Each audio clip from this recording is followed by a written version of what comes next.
So, motivation is a tricky thing. It never seems to be there when you need it the most. When it's time to go to the gym, when it's time to work on that big project that's looming over you, when it's time to start writing that book that you've been telling everybody that you're writing, when it's time to make those prospecting calls that make your stomach ache, etc. Everyone thinks that the path to success is motivation or inspiration, then action, and then you get a result. You perpetually hear, you have to start with your why. Visualize your better future. Put pictures on your vision board. Do affirmations in the mirror or whatever. All those things with the purpose of getting yourself motivated and inspired so you'll do the thing that you need to do in order to get the results that you want. But here's the deal, okay? Motivation is fickle. It's unreliable and it's unpredictable. And even if and when it finally does pay you a visit, it will quickly ghost you. Motivation is fleeting. So if you rely on motivation for action, you're doomed. And it's probably why you don't have the results that you want. You've been waiting for and relying on motivation to take actions necessary to produce your desired results. But here's how motivation actually works and why it beguiles and cheats most people. It's not motivation or inspiration, action, result. It's actually action, result, motivation, and inspiration. Motivation or inspiration comes from seeing results, and results only come from actions taken. We are motivated and inspired when we see the evidence of progress, when we see the results of our actions, which is why we have to act without motivation to actually gain motivation. It's twisted, right? But it's true.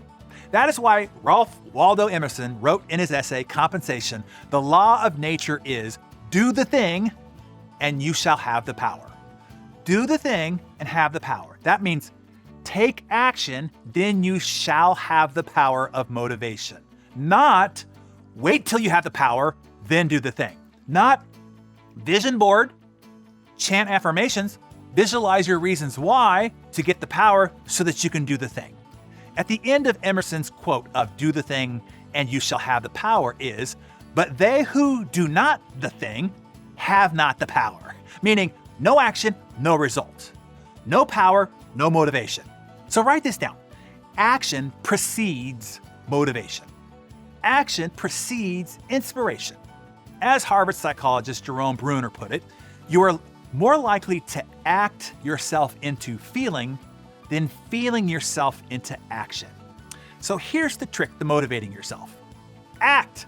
And the big secret here is it doesn't have to be a big action. Any little action will do. Just break inertia. The hardest part of any task or project or discipline is starting. The actual task, project, or discipline is actually not that hard. Starting that task or project or discipline is what's so freaking hard. So just act small. Once you break inertia, forward progress kicks in, the evidence of progress becomes visible, and the motivation or inspiration magically shows up. I am never motivated to work out. Some people really like working out. I do not. Never have. There's not been a single day of my life where I have looked forward to working out. Every time I think about the prospect of working out, all I can think of is, ha!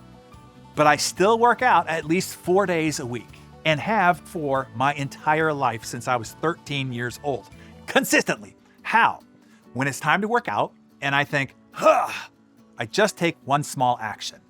What I don't do is try to convince myself to get excited or be motivated to work out. No, if I did, I'd never do it. Instead, I just take one small action of putting on a hat, then loading up my podcast app for what I'll be listening to, grabbing my headphones and walking out the door. One small step at a time until I'm in my gym, stretching, still getting ready to do this damn working out, then just doing the light warm-up set, no big deal, and soon enough, I'm grunting and grinding away. The only real action decision I made was putting on my hat.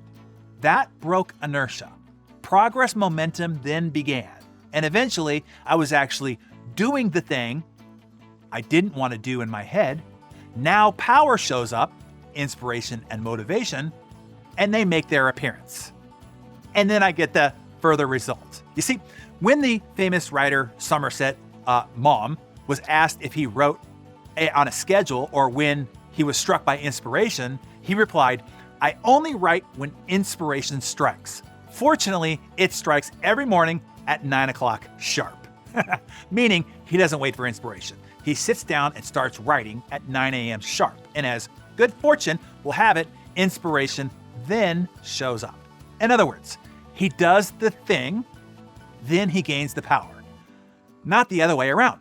So, what is a project or a task that you've been putting off, or a discipline or behavior that you've been failing on? And what is one small action, followed by a sequence of painless little to no resistance steps that you can take as a startup sequence to that project, task, or discipline? This is the key to your better results. Think about that and log your ideas in your Darren Daily Journal and share your thoughts with us in the comments below.